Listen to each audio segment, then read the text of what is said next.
добродојавте на оваа најавена пресконференција. Имаме денес последна тема, веројатно една од серии. Значи, ќе зборуваме за состојбата во економијата на Македонија и конкретно, значи, почетната тема е состојбата со буџетот и задолженоста во Република Македонија. Измина половина од 2013 година. Имаме можност да видиме што тоа што беше мината година на крајот најавувано поглед на оваа економските случувања оваа година де факто се остварува во првите месеци од годината на економски план.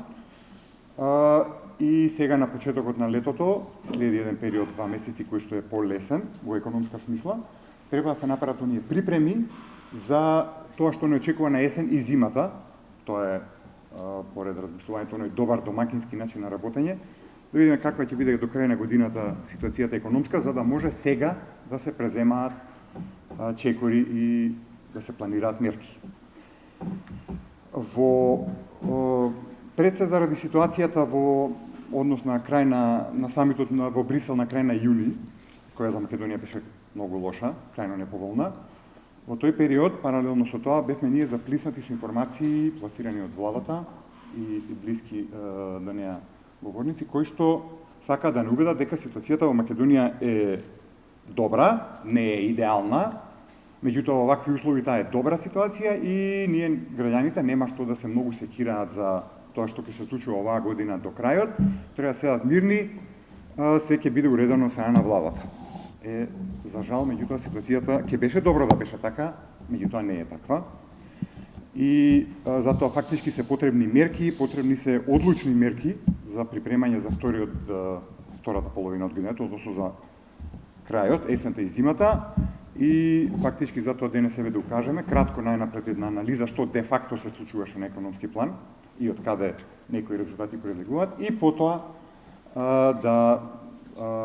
ќе следат предлог мерки. Значи, она што беше една од најударните вести беше дека во првиот квартал во Република Македонија имаме пораст на бруто домашниот производ, првиот квартал од годината, и дека тоа значи дека имаме добар почеток на годината и добри навестувања за до крајот на годината. Според податоците кои што се од Државниот завод за статистика, се однесуваат за бруто домашниот производ, еве представени се на графиконот, и од анализа на други податоци произлегува дека има пораст на бруто домашниот производ, официјалното е 2,9% на квартално ниво мерен. Меѓутоа, она што понатаму анализата го покажува е дека тој резултат не е последица на зголемена продуктивност и на подобрени квалитативни перформанси, значи можности на македонската економија, туку е резултат пред се на две причини. Едната е огромно трошење на буџетски средства во тој исти период, првиот квартал особено, потоа следеше и во април нешто намалена динамика, и второ, ниската база со која се прави споредбата. Тој е првиот квартал 2012 година. Тоа се двете причини зашто го имаме тој пораст во првиот квартал 2013 година, е дел од предизборниот инженеринг на оваа влада. Гледате, претходно имавме раст пред изборите во 2011 година. Тоа го покажува слайдот. Потоа беше пад, бидејќи немаше тестирање на владата пред избори, и сега повторно бидејќи следа избори, пораст. Алиментиран со високо трошење од буџетот и заради тоа врз основа на тој канал на лична побарувачка е зголемен бруто домашниот производ. Другиот ефект е, како што реков, споредбената основа со првиот квартал 2012 година, тој е на најнискијата делче од графиконот. Да се споредува првиот квартал од 2013 со 2011 година, тогаш растот би бил за цел процент помал. Бил многу помал. Сега, кога веќе доаѓаме до тоа сознание, следното големо прашање, битно прашање е, добро, све тоа резултат на трошење на буџетот, од каде тоа се алиментира, како тоа се постигнува. И повторно со анализа на податоците од самото Министерство за финансии, значи тоа се нивните квартални извештаи, произлегува следното, се гледа, споредбена е направена на приходите, расходите и дефицитот во буџетот во 2012 и 2013 година. И гледате како покажуваат податоците, приходите на буџетот во првиот квартал од 2013 година се пониски од приходите во буџетот од 2012 година, а тоа беше неповолната година. Знаете, значи приходите во неповолна година, минатата, се повисоки него приходите во буџетот од оваа година.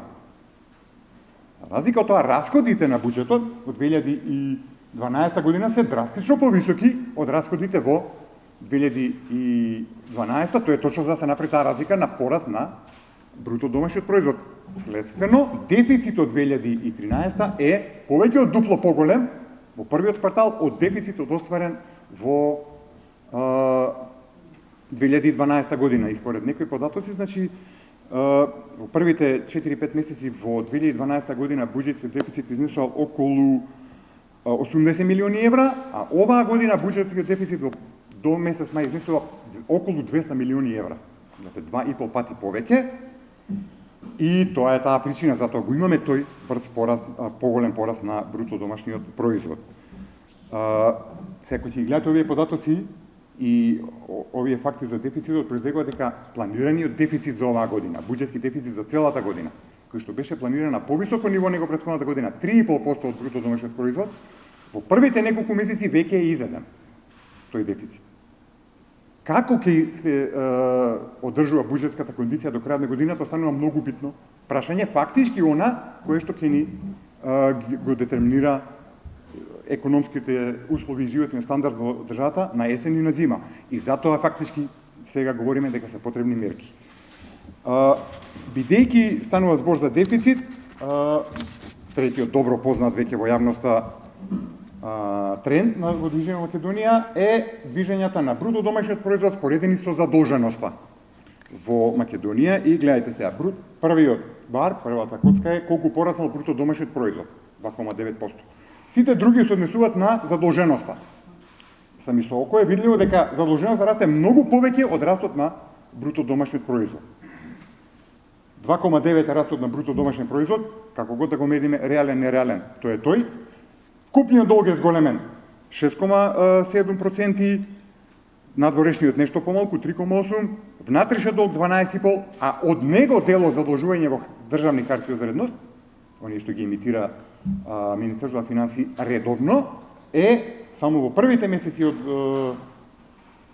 оваа година, значи споредено мај со декември состојбата со задолженост 15,1%. Гледате, тоа е пораст кој што е неколкукратно поголем од порастот на бруто домашниот производ. Значи, заклучокот е од целата оваа анализа, оваквата ситуација е неодржлива. Понатаму, особено во третиот и особено во четвртиот квартал од годината, нема да може да се остварува раст на бруто домашниот производ врз основа на овој механизам, или пак, ако се остварува, тогаш ние ќе се најдеме како држава во многу тешка ситуација во поглед на задолженоста. И ако ваквите трендови продолжат, тогаш на крајот на годината буџетскиот дефицит ќе изнесува многу над 3,5%. Затоа целта е да се интервенира со ово укажување и да се кажат некои предлог мерки, значи што би била ситуацијата, кога говоревме, вика што би направила влада на СДСМ, ако сега имаше и локални и парламентарни избори и СДСМ добиеше. Прво немаше тоа ваква ситуација, имаше влада од СДСМ, меѓутоа ако во таквата ситуација, значи неколку мерки кои што се многу хитни и треба се преземат се следниве. Ребаланс на буџетот. На есен, брзо, септември, најдосно октомври, ребаланс на буџетот, бидејќи вака како што е концепиран и вака како што се остварува во првиот период од годината, тој е стварно неодржлив концепт на буџет. Сега, следователно, кој ќе речеме ребаланс. Ребалансираниот буџет ќе мора да содржи намалување на буџетската потрошувачка, бидејќи овој вид на трошење е неодржлив. Меѓутоа, не на трошење на средства кои што се наменети за плати или за социјални трансфери. Туку пред се на оние работи кои што повеќе пати се кажани како непродуктивни трошоци од буџетот, кои што де факто не влијаат, особено не квалитативно, на одржлив економски развој на Македонија. Значи, не е само голо кратење на буџетот, туку и променување на составот, на структурата на расходите. Тоа е малце поинтересна приказка. И тоа ќе треба да следи владата, ќе мора да го предложи тој ребаланс, да го изработи, да го предложи рано на есен. Второ е запирање на ова енормно задолжување заради алиментирање, односно покривање на потребите на буџетот и тие непродуктивни буџетски расходи. Многу пати е кажано, задолженоста на Македонија веќе нарасната. Многу сме близко, ако веќе не сме навлезени во критична фаза, а особено е битно дека намената на средствата кои што се земени со задолжување не е таква да во иднина ќе овозможат лесно враќање на тој долг. Значи, кога говориме за долгот, не зборуваме само за тоа колкав е долгот во однос на бруто домашен производ. Туку, колкава е способноста, или ќе биде способноста на Македонија во блиска иднина или на среден рок да го сервисира, да го враќа тој долг. Тоа е опасната приказка, која владата никогаш не одговори. Никогаш не даде одговор колкава е стварно, како она ја проценува способноста на Македонија во наредната и неколкуте наредни години да го враќа тоа што е сега земено како долг. И трето нешто што е како генерална политика многу битно, владата мора да иде со мерки кои што ќе создадат реални услови за поттикнување на домашните инвестиции, пред се мисли на стопанството, и на инвестиции од буџетот, но во ги знаеме како капитални расходи, односно повеќе се тоа некои инфраструктурни објекти. Но пораст на домашните приватни инвестиции или инвестиции на стопанството е многу битно да почне во втората половина од оваа година, бидејќи странските директни инвестиции на кои се фокусира владата не се замена за домашните инвестиции. Тие може бидат нивно дополнение.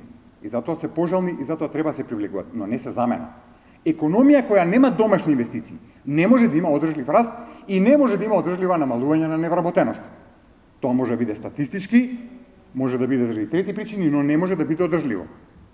Мора да се направат многу поголеми напори да дојде до пораст на инвестициите од домашните стопански субјекти, од предпријатијата, при што, само уште една забелешка, за тоа не е доволно само да се влијае на намалување на каматните стапки под кои банките дават кредити. Тоа го покажа реалноста во Македонија.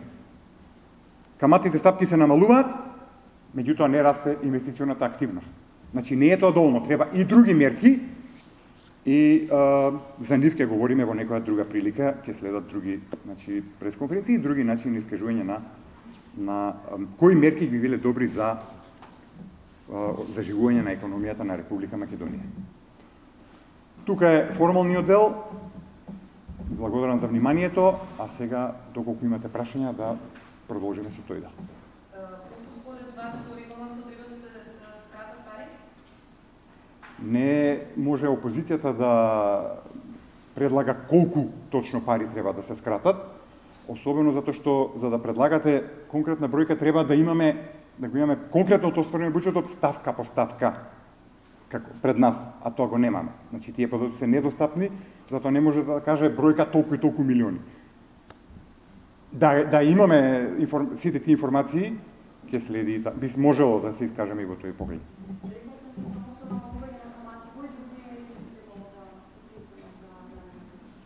Знаете, тука има многу мерки, ако сега ги одговорам на пресконференција ќе држиме до вечер. А ако кажа малку ќе речат овие не знаат. Знаете зашто станува збор? Ние, гледате каков апсурд имаме во Македонија. Значи, владата вели, Македонија има најниски стапки во Европа, даночни. Имаме најмали даноци, значи најголем дел од акумулација треба да им остане на бизнисмените. Имаме многу добро деловно окружение, први, втори, трети, пети, кои сме по doing business рангирање, така? Имаме намалени каматни стапки на кредитите кои ги дават банките. Нема инвестиции. Абсурдно е. Абсурдно е таа ситуација, значи нешто трето фали. Тие сите елементи кои што недостасуваат во матрицата, на нив треба се делува. Немаме високи даноци, тоа е прашање на даночната стапка, а основицата е нешто друго. Меѓутоа има големи парафискални давачки. Тие, како одлив на средства од акумулацијата на предпријатијата, се еднакви на повисоки даноци. Второ, доаѓа до намалување на каматните стапки, меѓутоа банките велиме дека се предпазливи, внимателни да даваат кредити на предпријатијата, не ќе да влезат во ризик. Нормално, кога добар дел од своите средства за слободна акумулација за пласирање, банките ги пласираат во државни харти од вредност кои што се помалку ризични. На тој начин владата преку токава емисија, беше и покажано на државни харти од вредност, фактички прави истиснување на приватниот сектор. Ефектот е аналоген на високи даноци. Немаме високи даноци, а преку ова е исто како од акумулацијата на предпријатија се одлеја голем дел и банките не сака да дават, да влезат во ризик да дават кредити, они може да бидат мирни, бидејќи добар дел од своите парични средства си ги пласирале во релативно сигурни, дефинитивно посигурни него приватните инвестиции, државни харти од вредност. Има и други моменти кои што треба да се анализираат, но тоа све се мерки кои што треба да се преземат во правец на поттикнување на домашните инвестиции. Благодарам и јас на вас.